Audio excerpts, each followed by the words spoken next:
華博教育方科摩亞 Polynomial MC Quiz 嘅第3題 What is the remainder when x3次方加 2x2次方減 3x 再加5 is defined by x 加2？又係用翻呢個嘅我哋學過嘅多項式嘅除法計算啦。咁首先寫翻低嗰個被除多項式先啦。好啦，呢度就係除。首先咧 x 次 x3次方加翻 2x 嘅2次，呢度就係0啦，咁啊唔使寫啦，咁呢度直接寫3負 3x 加5啦，就係減翻3啦，減翻呢個嘅6啦，好啦，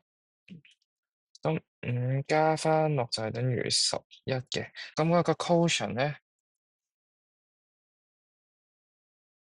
就係等於 x 次方減3啦，但係個 remainder 咧就係等於11啦，咁所以個答案咧應該就係 D 啦。